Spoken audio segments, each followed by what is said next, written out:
King Lot violently grabs Princess Morgan by the neck and pins her against the wall. He then rips off her dress in front of all the soldiers and tries to dominate her, because she just accused him of being a lazy cunt. Princess Morgan doesn't back down as she swings her hips and keeps pressuring him if he has the guts to do it. But as the soldiers snicker and stare at her with lewd looks, King Lot suddenly drags Morgan away by her hair because he has a more brutal punishment for her. King Lot then ties Morgan's hands to a stick and leaves her in the middle of the wasteland. Actually, he knew that Morgan had seduced him into an alliance in order to use him to eliminate King Arthur's illegitimate son, so that she could ascend to the throne with little effort. However, King Lot believes that Morgan has failed to recognize the nature of their alliance and where the true power lies, so he dropped her off in the middle of nowhere for a night of reflection. If she's lucky enough not to be eaten by the wolves, she'll still have a chance to work with him. As the night wears on, a mysterious mist shrouds Morgan's surroundings. Morgan looks around warily but realizes that it's not the wolves, but the devil she's been trading witchcraft with as a heifer. Although the devil constantly murmurs he is wrong to her, Morgan has no idea who the devil is pointing at. Fortunately, at least she makes it through the night under the devil's protection. The next morning, King Lot wakes her up by stroking her cheek. He expects Morgan, his ally, to be more disciplined after a night of punishment. Since the sword of the gods has been pulled out by Arthur, there is no point for him to give Arthur 5 dawns to leave the realm. So King Lot decides to attack Arthur tonight. On the other hand, Arthur, who has been in a coma for a day and a night, finally wakes up. He still can't believe he actually drew the sword of the gods. Though he's still a little weak, Merlin insists on organizing Arthur's coronation tonight. Hundreds of warriors have come to see Arthur pull out the sword of the gods and make him king. Morgan arrives at the castle on horseback, but she's here to send a message. Morgan tells Merlin about King Lot's plan to attack tonight, and she leaves with a message wishing them good luck. So Merlin prepares for battle and makes sure the coronation goes off without a hitch. I present to you your undoubted king! And so it was that Arthur was crowned, watched and cheered by the crowd, and then made his proclamation as king. He would not fail to fulfill the high expectations of those present and would rule his people in a new way. Arthur then appointed his brother Kay as marshal and his foster father and savior Lentes as royal guard. I am Arthur Pendragon, and I am proud to be your king. After the king's coronation, the crowd was in the midst of a joyous party. It was then that Arthur saw the blonde girl who had captivated him, so he went up to her to continue the beautiful encounter that had been interrupted the last time. He finally learns her name, Guinevere. The two of them had a nice conversation, and then they went to the terrace by the sea in the spirit of the drink. Guinevere looked down at the ocean and asked, "Would it kill me to jump from here?" Next thing you know, Arthur is on the fence. Do you think that sea is down there? Do you want to find out?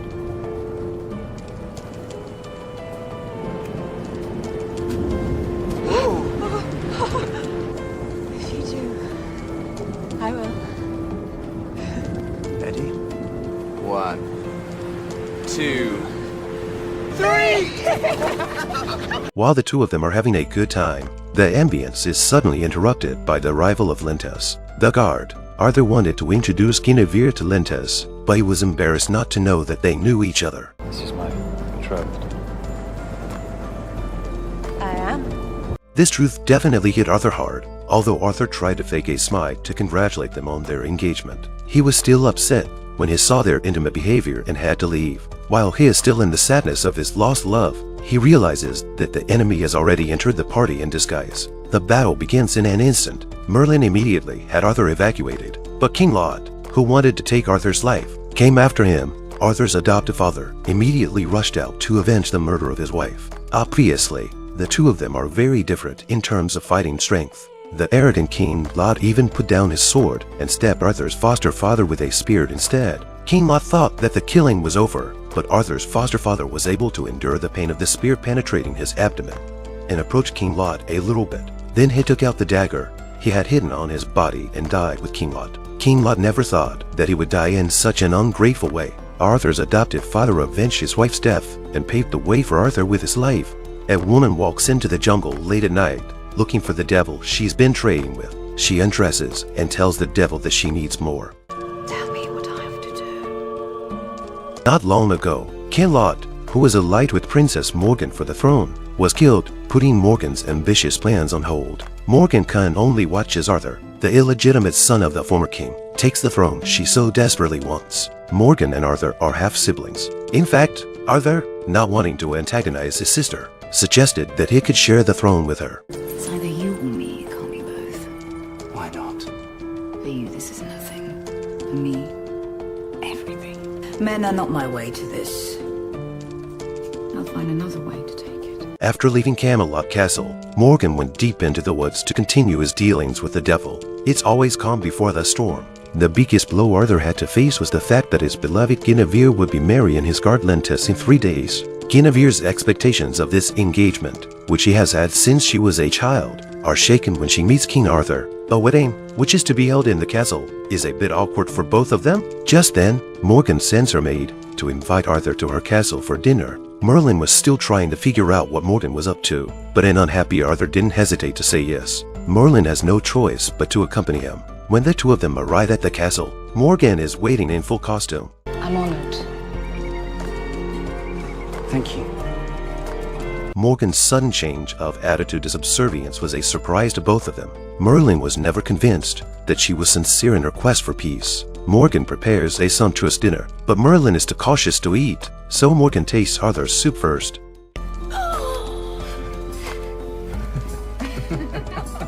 And so the dinner went on in such a pleasant atmosphere. After the dinner, Arthur fell asleep in Morgan's castle. Morgan came to visit him in his room late at night. The two of them were now as close as siblings can be without hatred. But this time Morgan approached him with a purpose. On the surface, she said she wanted to get to know her brother and made Arthur drop his defenses. Then she pretended to accidentally cut Arthur's chest when she was about to wipe him. Her ring was then stained with Arthur's blood, and she left the room. Satisfied, Merlin was still standing in the hall, so Morgan invited him for a drink. But after a couple of drinks, Merlin started to lose consciousness. When he realizes that something is wrong, it's too late, because Morgan is already sitting on top of him. Merlin tried his best to stay awake, holding Morgan's head in his hands. He suddenly and unexpectedly realized that it was she who had poisoned King Arthur, because the little girl who had disguised herself when Morgan poisoned him was the same girl she had been when she was young. However, the drug in the wine had already taken full effect, causing Merlin to fall heavily to the ground. When he woke up again, he found himself tied to the bed by Morgan. Morgan collected Merlin's hair and nails and began some evil rituals. When he came to his senses, Merlin accused Morgan of having poisoned her father, but Morgan said that the man was not worthy of being her father. Merlin knew that Morgan was deeply hurt and kindly reminded her that the sorcery she was using would not make her strong, but would cost her dearly. But Morgan, determined to take back her throne, doesn't listen. What Merlin doesn't know is that after his poisoning last night, a distraught Arthur has left the castle. After dreaming of Guinevere again, he decides to confess his innermost feelings to Guinevere. On the night of her wedding, the bride secretly gets up and takes the deer's blood. She hid under the bed and pours it on the white sheets. The blood was enough to fool the others. Guinevere and Lentus were childhood sweethearts, betrothed since childhood. But then the handsome King Arthur burst into Guinevere's world. They met on the beach and fell in love at first sight. Arthur was dismayed to learn that Guinevere was betrothed, but his love for Guinevere was uncontrollable, so he snuck into Guinevere's bed on the morning of the wedding. Tell me you're not thinking of me, and I'll leave you alone. Meet me at the beach. Guinevere, after much internal struggle, finally showed up at the beach a short time later. The first thing Arthur said when he saw her was to ask Guinevere not to marry Lentus. He believed that an unspeakable love had sprung up between them, both on the beach where they had first met and at the ball that night at the king's coronation. Guinevere couldn't deny the love, but was adamant that it was too late. Getting married? Don't. Are you asking me as my king? Or as a complete stranger who's only met me twice, who's decided that he can order me about? Arthur questions why she came to this beach if she didn't have the same feelings for him. You came because you wanted this too. No. Maybe. The two of them eventually came close to each other and kissed. They gave themselves to each other, body and soul, on that beach. Guinevere then told Arthur that after this one moment, their affair was over, and that it would remain a secret in their hearts. After all, she chose to remain married to her childhood sweetheart, Lentus. On their way back, they met a deer that had been shot by an arrow. Guinevere immediately filled a wine vat with deer's blood for her wedding night. Back at the chateau, the atmosphere was one of wedding joy. Arthur was at a loss as to how to face his savior. Lentus, the groom of the evening, Lentes even asked Arthur to perform the wedding ceremony for him, and Arthur could only agree awkwardly. And then, to the sound of a beautiful song, the bride, accompanied by her father, slowly entered the room. Guinevere passed Arthur and came to the groom. Arthur could only bear the pain in his heart and perform the marriage ceremony for the newlyweds. May these rings stand forever as a symbol of your unity and fidelity. May you live and grow old together, knowing only the truth of undying love. Meanwhile, King Arthur's sister, Morgan, began to use Arthur's blood for witchcraft. By doing so, she was able to see what Arthur's eyes had witnessed, and thus learn the secrets hidden within his heart.